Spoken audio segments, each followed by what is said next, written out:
The heavy industrial exhaust from the city's aging power grid settled over the rooftop terrace, creating a thick, metallic fog that tasted distinctly like burning diesel fuel and wasted corporate capital. I stood near the absolute edge of the concrete parapet. I checked my watch, the cold stainless steel dial biting sharply into my wrist, and calculated exactly how much unyielding leverage I currently held in the thick manila folder tucked securely under my left arm. $2 million in state-backed, clean energy municipal subsidies were officially on the line, tethered to a highly fragile infrastructure project, and I did not intend to walk down the rusted fire escape tonight without my consulting firm's standard 20% cut, securely locked into a binding contract. The heavy, reinforced steel security door situated 30 feet behind me shuddered violently against the sharp, biting November wind. It rattled aggressively in its warped steel frame before it finally gave way with a harsh, echoing screech of poorly maintained hinges. Victoria Collins stepped out onto the cracked, weather-beaten concrete of the roof. She didn't look like the highly publicized chief executive officer of a $70 million sustainable development firm. She looked exactly like someone who had spent the last 10 uninterrupted hours getting professionally and methodically dismantled by her own board of directors in a windowless, heavily air-conditioned conference room. Her tailored, tan trench coat was pulled aggressively tight against the sudden drop in ambient temperature, her posture rigidly maintained by what I instantly recognized as pure, unadulterated willpower. But as my highly trained eyes tracked her movements across the dim space, I immediately noticed the slight, entirely uncontrollable tremor in her bare hands as she forced her body weight against the heavy security door to lock it securely behind her. "You're late, Chavez," she said, her voice carrying an edge of absolute exhaustion over the relentless mechanical hum of the terrace's massive industrial HVAC units. "You're cornered, Collins." I fired back instantly, not moving from my designated position, simply tapping the sharp corner of the manila folder rhythmically against the freezing concrete parapet to make my point. "And my firm does not charge billable hours for the time you spend avoiding the inevitable reality of your rapidly deteriorating situation." She crossed the wide, tar-papered expanse of the roof, her low corporate heels clicking in a sharp, uneven rhythm that betrayed exactly how physically tired her legs were after a full day of standing in front of hostile shareholders. She stopped exactly 3 feet away from me, consciously establishing a strict, unyielding professional perimeter. She was standing close enough that the sharp, acidic tang of stale boardroom espresso and the distinct metallic scent of fresh printer ink clinging to her wool coat reached me, cutting cleanly through the ambient smell of the city smog. "I don't need a predator right now," she stated flatly, her jaw set, refusing to break eye contact with me despite the wind whipping her hair across her face. "I don't need a patronizing lecture on current market dynamics or a breakdown of my corporate strategy. I need a temporary, actionable workaround for the Article 14 discharge variance. I need it completely legal. I need it empirically verifiable by independent state auditors. And I need the entire package filed correctly before the Regional Oversight Committee meets on Friday morning." "You want a shield?" I said, leaning my weight back heavily against the freezing stone of the parapet, deliberately crossing my ankles to demonstrate my absolute lack of panic. "I don't build shields for my clients. I build structural traps for the people currently throwing the spears at them." "Then build a trap," she countered, her voice dropping an octave as she closed the remaining physical distance by a fraction of an inch. She dug her shaking right hand deep into the pocket of her trench coat. She pulled out a crumpled, blue-stamped legal notice, smoothed it out roughly against her thigh, and slapped it flat onto the cover of the manila folder I was holding. "Because if Arthur Myers gets his way with this specific regulatory filing, he's going to officially classify my firm's thermal water runoff as a Category 3 environmental hazard, and he is going to permanently shut down the entire municipal grid expansion project by the end of this fiscal quarter." I looked down at the smeared blue ink on the official notice. It was a standard preliminary injunction threat, weaponized environmental bureaucracy executed with clinical, ruthless precision. If this preliminary injunction managed to hold up to initial regulatory scrutiny, it wouldn't just delay her construction timeline by a few tedious weeks, it would systematically bleed her remaining operational capital completely dry through endless, grinding litigation fees within 90 days. This was the exact kind of engineered, bad faith filing I had dismantled before quietly, efficiently, and clause by suffocating clause. I didn't need a formal title, a printed resume, or a bio insert to introduce my capabilities to her. The heavy red drafting pen currently sitting in the inner pocket of my suit jacket was more than enough. "Arthur is specifically citing the 2022 Regional Water Basin Amendment," she continued, bringing 2 fingers up to press hard against her left temple. It was a microscopic physical tell of a mounting tension migraine that I instantly filed away in my mental ledger for later reference.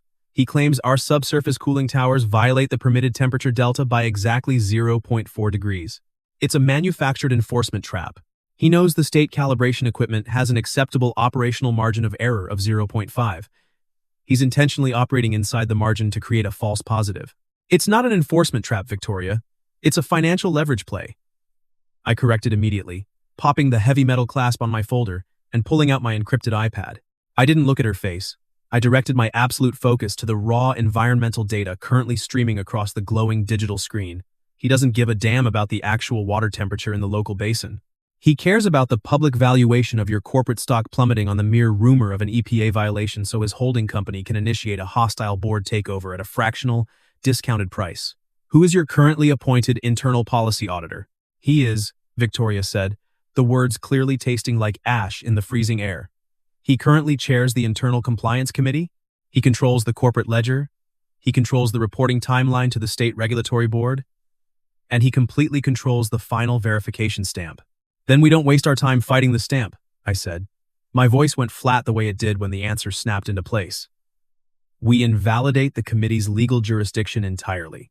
I walked purposefully past her, moving directly toward the weathered, heavy patio table securely bolted to the concrete in the exact center of the terrace. I dragged a heavy, wrought iron chair out with a harsh, grating scrape that echoed over the empty roof. I dumped my heavy leather briefcase onto the frosted glass top, snapping the dual brass locks open with a sharp, synchronized double click. Sit down, I instructed, pulling out a massive stack of printed regulatory addendums and spreading them across the glass. We have precisely 48 hours to entirely rewrite the fundamental architecture of your company's liability structure, and I'm going to need every single compliance manual, every daily maintenance log, and every legal addendum you have filed with the state in the last 24 months. She didn't move toward the table immediately. She remained standing rigid by the concrete parapet, a 38-year-old titan of modern green industry, suddenly forced by malicious circumstance to hand the operational reins of her life's work over to a consultant 9 years her junior. I didn't offer her a reassuring empty smile. I didn't soften my professional stance or tell her everything would magically work out in the end. Instead, I reached inside my tailored jacket, pulled out the heavy red drafting pen, uncapped it with a sharp, definitive click, and laid it perfectly parallel to the edge of the glass table. It was a definitive, irreversible change in the power dynamic of our working relationship. Are you going to stand in the freezing wind and watch your stock tank by Friday morning? I asked, my tone perfectly level. Or are we going to work? She stared at the red pen for a long, heavy second. Then, she walked to the table, pulled out the opposite metal chair, and sat down across from me. The Municipal Environmental Code was already open and heavily highlighted on my primary screen, the predatory clauses already bleeding red ink under my pen on the hard copies I had printed at my office. Look at subsection C, paragraph 4 of the newest addendum, I instructed, sliding a densely typed, multi-page permit application across the frosted glass. I tapped the exact center of the page with the blunt end of the pen, drawing her focus to a block of microscopic text hidden at the bottom. Read the specific indemnity clause he quietly slipped into the standard state renewal form last month when you were traveling for the capital raise. She pulled the paper closer to her tired eyes scanning the dense, convoluted legal typography. Her jaw tightened visibly as she processed the severe legal implications. He requires a personal financial guarantee on the environmental penalty fines. If the Environmental Protection Agency flags the thermal runoff, the resulting fines don't just hit the corporate operating account. They pierce the corporate veil entirely. They hit my personal assets. He's tying my personal bankruptcy to the company's compliance failure? It's a textbook cross-default trap, I said, taking the pen back and drawing a heavy, unyielding red line straight through the offending paragraph, scoring the thick paper. If you miss the permit deadline on Friday because he deliberately refuses to stamp it, the board can immediately claim gross fiduciary negligence on your part. It automatically triggers a fiduciary override clause in your employment contract. You lose your majority voting rights by Monday morning, and he takes the company without buying a single additional share. He engineered the bureaucratic delay specifically to trigger the default, she whispered, her voice sounding entirely hollow as she traced the edge of the paper with a trembling finger. I looked at her. For a decade, she had tirelessly built this company from a conceptual, underfunded startup into a major regional player, fighting off massive traditional energy lobbies, hostile zoning boards, and endless political red tape. Now, after surviving all of that external warfare, she was being quietly suffocated by weaponized paperwork in her very own boardroom. My thumb hovered over the glowing screen of my phone resting near my elbow. I have a highly placed contact at the regional water board, I said, pushing the strategic pace, leaning my weight heavily onto my forearms to close the physical distance across the table. I can easily have Arthur's own logistics subsidiary flagged for a Category 5 soil contamination violation by tomorrow morning.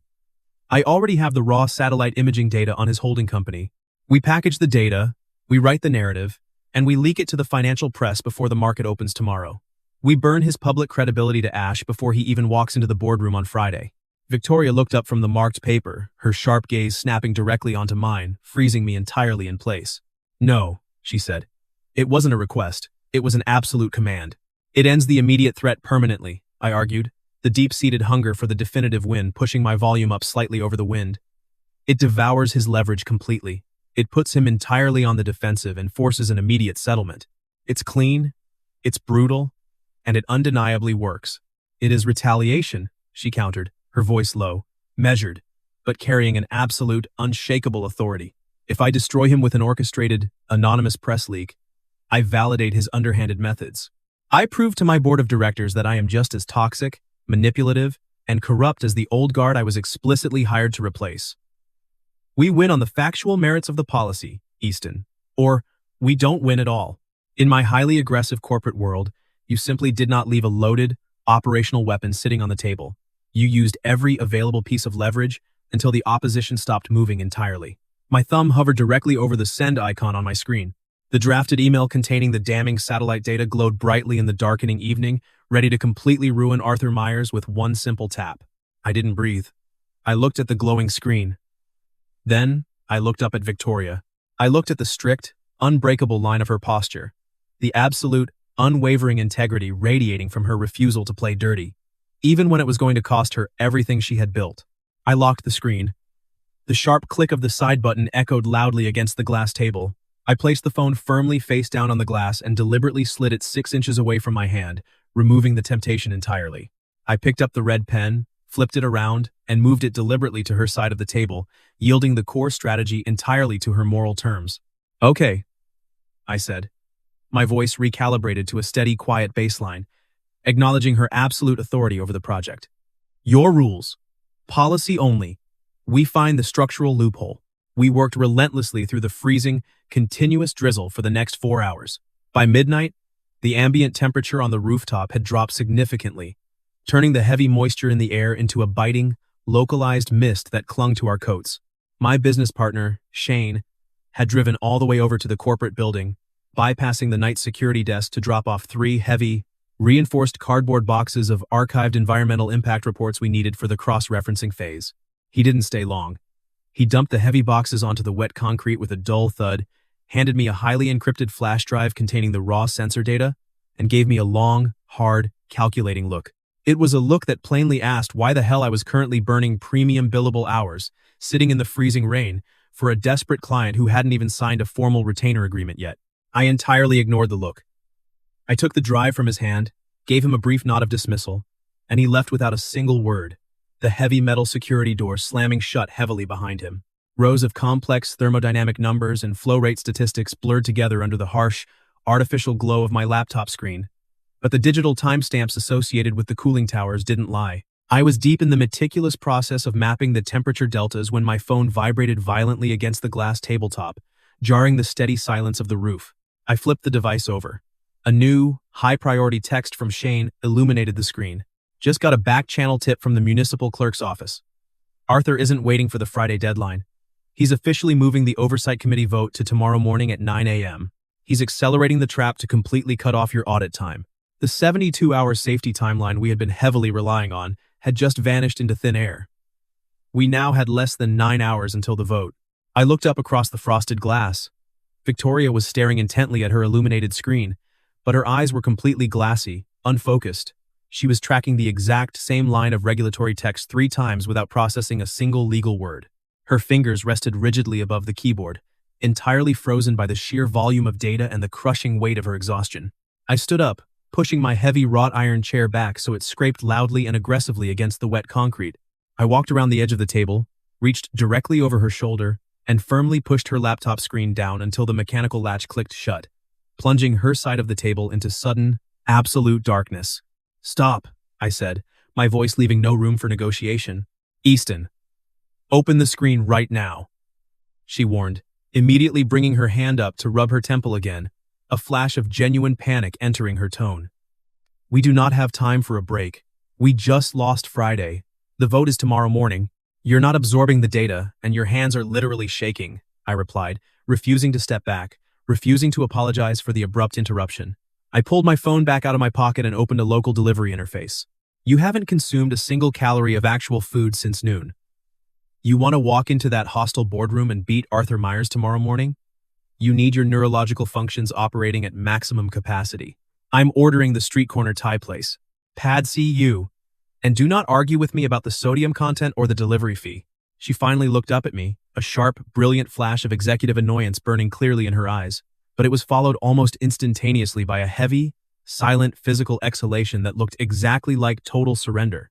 It was a terrifying thing for a chief executive to stop leading, to relinquish operational control, even for a forced 10-minute dietary recess. I knew that reality intimately from my own career. I wanted this freezing rooftop to be the designated, safe zone, where she didn't have to be the boss for just a few moments. 20 minutes later, we were eating out of steaming cardboard containers on the freezing, wind-swept terrace. I watched her take the first deliberate bite. Her shoulders dropped. She took a second bite. I let my grip loosen on the paper coffee cup for the first time all night.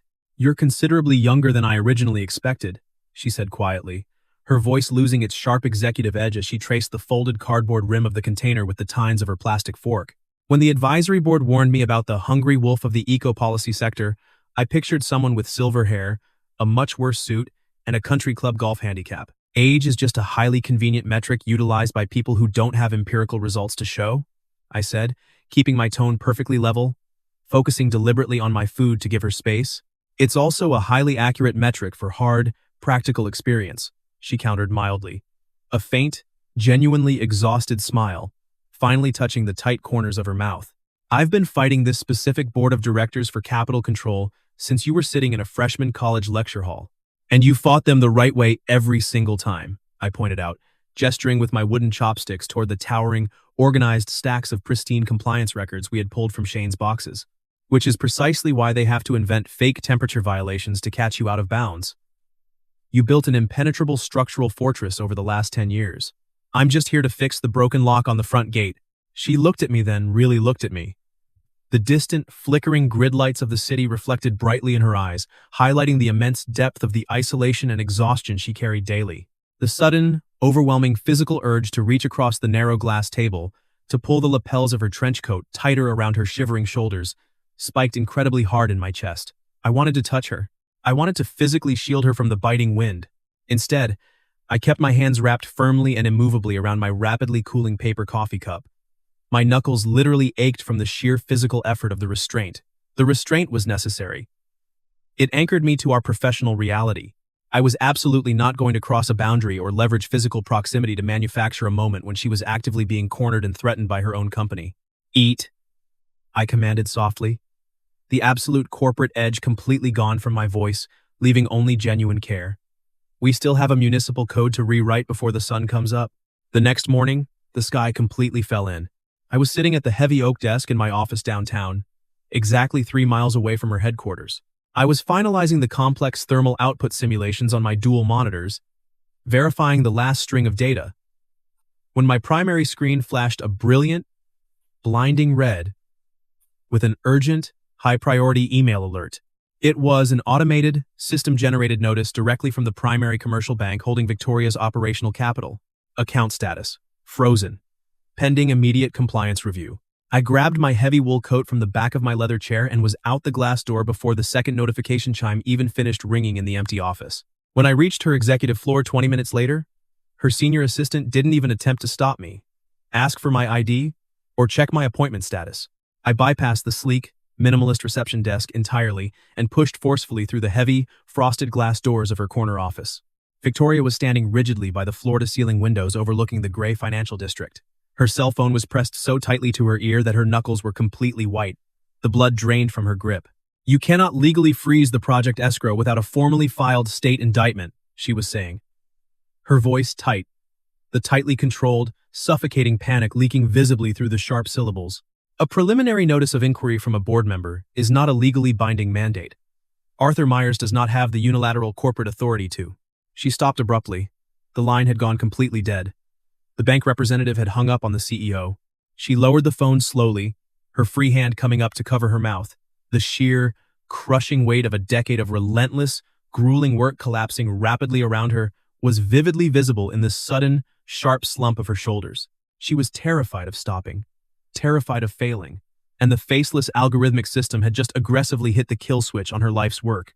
I didn't offer a hollow, HR-approved motivational speech. I didn't tell her to calm down or process her feelings. I stepped swiftly past her, grabbed the heavy braided cord for the executive window blinds, and pulled them shut with a loud, aggressive clatter, instantly cutting off the transparent view of the open corporate bullpen outside. I systematically removed the public audience, instantly creating a secure perimeter. I walked over to her polished mahogany desk, poured a glass of cold water from the crystal carafe, and pressed the cold rim firmly into her trembling hand. I stepped back, maintaining exactly 2 feet of distance, and waited in absolute silence. 1 breath, 2. I waited until she took a deep, shuddering breath and drank the water. Then, I opened the massive municipal code binder sitting on her desk, flipping directly to the tabbed pages we had reviewed the night before. Arthur bypassed the oversight committee vote entirely, I said, to my voice low, steady, and completely devoid of panic, anchoring her to the practical reality of the room. He filed a preliminary hazard warning directly with the commercial bank's automated risk management division. It triggered an immediate algorithmic freeze on the operational accounts. He choked the funding, she whispered, staring blankly down at the water glass in her hand, the realization washing over her. If I cannot legally pay the primary union contractors by tomorrow morning, they walk off the site. The expansion project dies instantly. He wins. The algorithm locked the account based on a preliminary warning, I corrected, tapping the microscopic fine print at the absolute bottom of page 412 with my index finger. He utilized Article 14, Section B, the Emergency Environmental Hazard Protocol, but he made a massive, fatal procedural mistake. Section B strictly requires a verified, third-party site inspection report to be digitally uploaded before it can legally trigger a financial hold. He didn't order an inspection because he knows the thermal delta numbers are completely fabricated. So? She asked, her highly analytical mind fighting violently to re-engage through the thick fog of the crisis.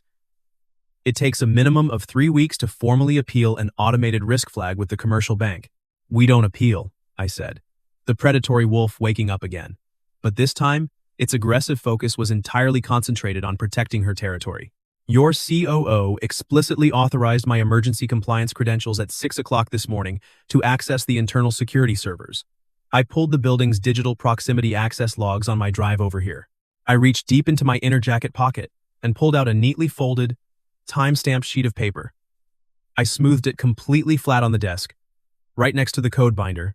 No registered state inspector has set foot in the basement server room or the exterior cooling towers in 4 consecutive months, I stated, tracing the conspicuously blank log entries with my finger. I have the exact timestamps. I have the irrefutable digital receipts. If a board member files a Section B hazard protocol without a supporting physical inspection, the company charter classifies it as an act of gross corporate malfeasance. It is illegal financial interference. The heavy, suffocating atmosphere in the room shifted instantly. The panic hit a solid, immovable wall of concrete logistics and shattered. We weren't dead. We were armed with measurable proof. We take this directly to the 9 a.m. hearing, she said, her voice finding its structural steel once again, her posture straightening. Yes, I agreed. Before I could close the heavy binder, my phone buzzed violently in my pocket, a sustained vibration indicating a high-priority alert. I pulled it out. It was an urgent text from Shane. Urgent. Apex Global just offered a massive buyout on our consulting contract. 3x your current hourly rate, plus a 6-figure signing bonus, if you drop the Collins account and walk away before the 9 a.m. hearing. Arthur Myers is on their board of directors. I stared silently at the glowing screen. This was the trap, specifically designed for me. The ultimate, defining test of my professional flaw. 3 times my standard rate to simply pack my leather briefcase, walk out the glass doors, and walk away from a doomed, highly complicated project. 1 year ago, I would have accepted the wire transfer before the text message even finished fully downloading. It was the mathematically smart move. It was the greedy, self-preserving corporate move. Victoria saw the abrupt, severe shift in my jawline, the sudden tension radiating from my posture. What is it? A corporate buyout offer, I said, choosing the absolute hardest honest answer available. I turned the phone around so she could clearly read the screen for herself. Arthur Myers is actively trying to buy me off the board to completely isolate you before the vote. I watched the familiar, heavy shadow of doubt flicker across her eyes. The deepest inner wound of the corporate world, nobody stays loyal when the money gets exponentially better elsewhere. She took a slow, deliberate half-step back, physically withdrawing into her heavily fortified sanctuary of isolation. "It's an extraordinary amount of money, Easton," she said, her voice perfectly, painfully neutral, offering me an easy exit. "I wouldn't blame you for taking it. It's just business." "I would blame me," I said immediately. I didn't look at the massive dollar figure again. I pressed the delete icon on the message, wiping it from the screen. I opened a new, secure thread and typed a rapid reply to Shane. "Reject the offer immediately. Tell Apex Global I do not negotiate with hostage takers." I hit send, placed the phone deliberately face down on her polished mahogany desk, mirroring the exact same motif from the night before on the freezing roof, and left it there. "I don't play to tie, Victoria," I said, my voice hard, resonant with absolute, unyielding certainty. "And I don't sell out my partners. We are going into that hearing right now, and we are going to systematically dismantle Arthur Myers." She exhaled a long, incredibly shaky breath, her eyes dropping to the phone resting face down on her desk. I stepped back, giving her physical space, aggressively refusing to leverage the emotional weight of the moment for any kind of gratitude or reassurance. I was here to execute a job, and the clock was ticking. At exactly 9 a.m., the atmosphere inside the executive boardroom was freezing. The room was a massive, sterile expanse of polished mahogany, frosted structural glass, and cold, recessed LED lighting that cast sharp shadows across the long table. Arthur Myers sat comfortably at the absolute head of the table, flanked by 3 other senior board members who looked deeply uncomfortable with the impromptu, aggressive scheduling. Arthur was a man who wore his unearned corporate power like a cheap, ill-fitting suit, too loud, overly aggressive, and fundamentally hollow at the core. Victoria sat beside me at the designated defense table. She wore a sharply tailored dark blazer, her posture absolutely immaculate, projecting total, unshakable control. She was the CEO, but the legal mechanism of this specific fight, the tactical warfare of the regulations, was my specific arena. I adjusted my silk tie, letting the fabric slip smoothly through my collar, and unclasped my heavy leather folio. "Miss Collins," Arthur began, tapping his wooden gavel with an air of intensely bored arrogance. "This emergency hearing is merely a procedural formality to properly document the current financial freeze. Your repeated, documented failure to manage the thermal discharge of the central servers has put this entire firm at massive regulatory risk. The board is fully prepared to step in and assume immediate operational control." Victoria didn't flinch. She didn't offer a desperate defense or raise her voice. She simply turned her head slightly to the right, yielding the floor entirely to me. I stood up. I didn't rush the movement.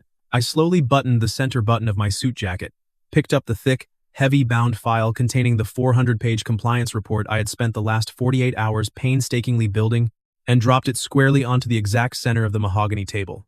The sharp, heavy thud echoed like a gunshot in the perfectly quiet room. Arthur blinked rapidly, his smug expression faltering for a microsecond. "What exactly is that, Mr. Chavez?" "That, Mr. Myers?" I said, my voice carrying the steady, resonant frequency of absolute, verified authority, "are the existing quarterly engineering reports for the cooling towers, cross-referenced with the operational logs, and officially countersigned with an emergency compliance addendum at exactly 7 o'clock this morning by the regional state inspector."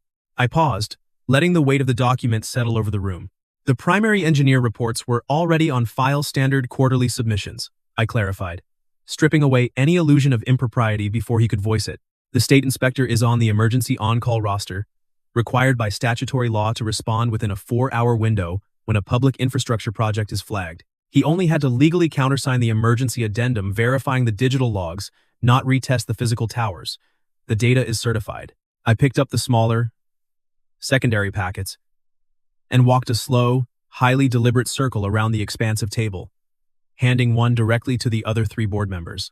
I ignored Arthur entirely, denying him the basic professional respect of eye contact. "If you turn to page 42 of the brief," I instructed the room, waiting patiently while the sound of turning pages filled the tense silence, "you will see the verified, time-stamped data. The thermal runoff has never exceeded the municipal baseline. In fact, the system currently operates at a 12% higher efficiency rate than the state mandate strictly requires.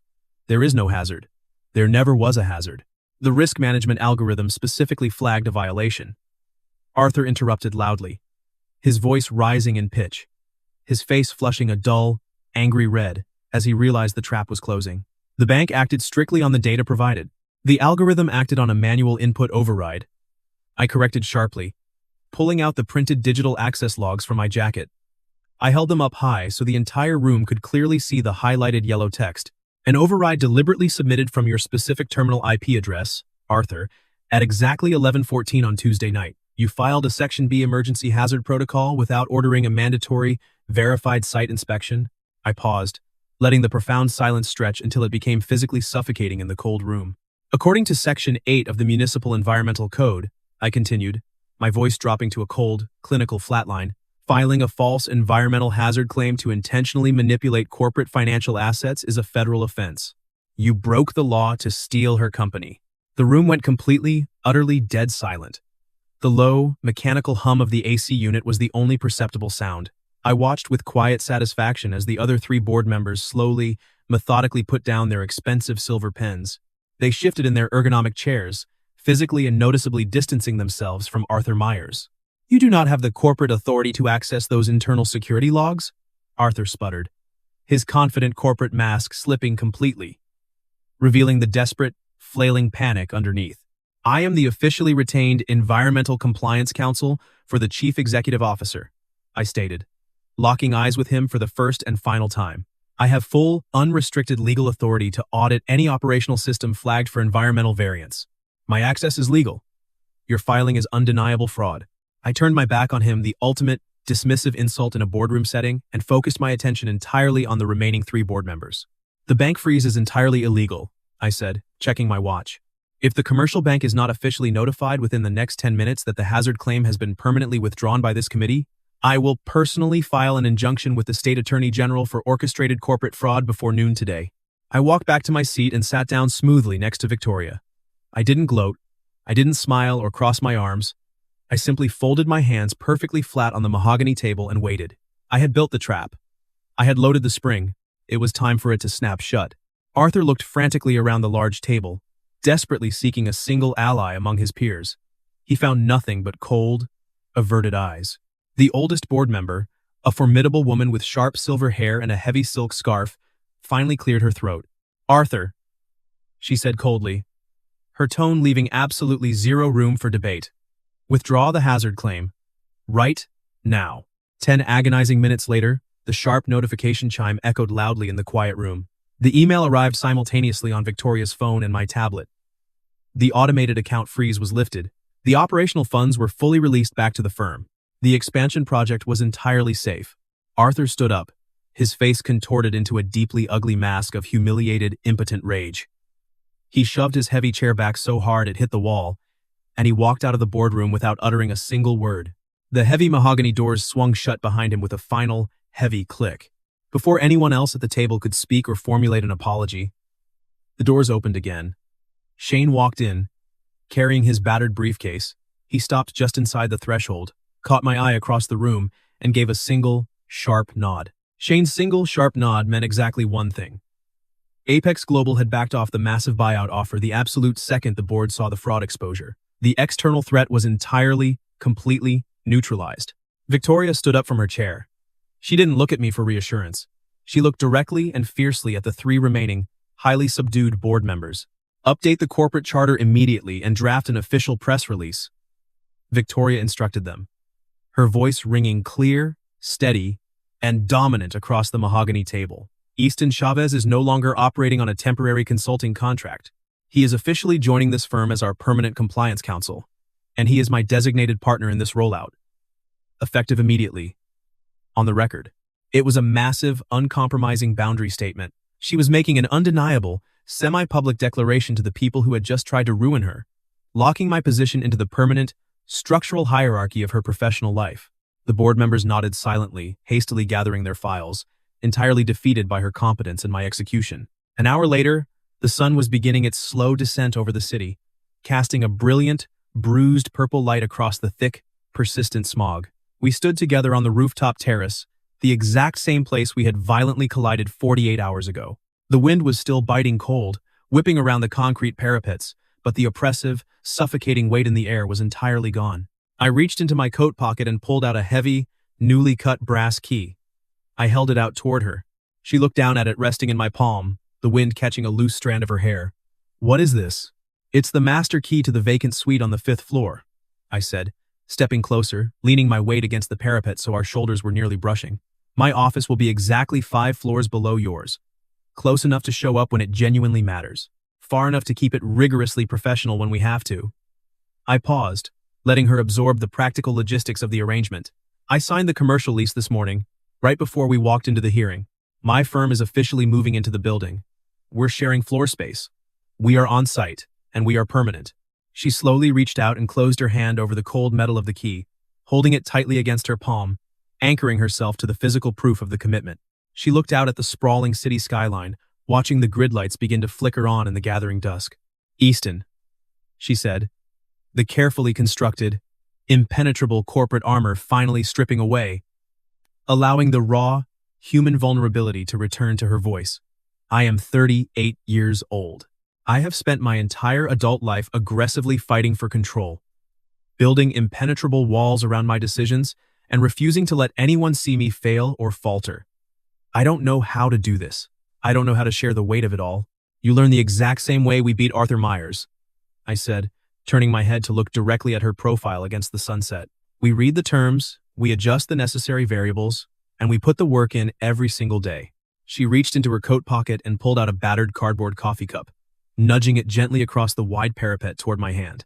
"Eat," she repeated softly, a faint, genuine smile finally breaking through, stealing my own word back from the night before, anchoring us to the memory. She looked down at the brass key in her hand, then slowly looked back up at me, the deep-seated insecurity of the age gap. The fear of an unpredictable future surfaced clearly in her eyes, unhidden for the first time. "Will you still want me when I'm older?" she asked, the question incredibly fragile, hanging suspended in the cold, rushing air between us. "When the firm is completely stable, and I'm not fighting a desperate war every day, and I'm just tired?" I didn't crowd her physical space. I didn't pull her into a desperate, frantic embrace. I stood my ground, absolutely immovable, establishing myself as a permanent, reliable fixture in her orbit. "I don't want you because you're fighting a war," I replied, my voice steady, lowering the pitch to lock the solemn promise into undeniable reality. "I want the woman who flatly refused to cheat to win. I want the woman who builds things that are designed to last." I looked her dead in the eyes, stripping away every ounce of professional hesitation. "I'll want you until time itself ends." She exhaled a long, incredibly shaky breath that she seemed to have been holding tightly in her chest for 10 years. She took a deliberate step toward me, closing the final physical distance, and rested her forehead gently against my shoulder. I didn't wrap my arms around her in a suffocating grip. I simply raised my right hand and placed it firmly on the center of her back, applying a steady, unyielding pressure, letting her know she was completely safe and that she didn't have to carry the weight alone anymore. The low hum of the rooftop generator droned on in the background, a steady, reliable rhythm against the howling wind. I looked out over the sprawling city, realizing that the chaotic, isolating ambition that used to burn a massive hole in my chest had finally quieted down, permanently replaced by something infinitely stronger. I learned that true victory isn't about destroying your rivals. It's about maintaining your integrity when the system expects you to cheat. Real love isn't about dramatic rescues. It's about consistency, safety, and showing up with the right paperwork when it counts. Please like and subscribe so we can share more stories like this.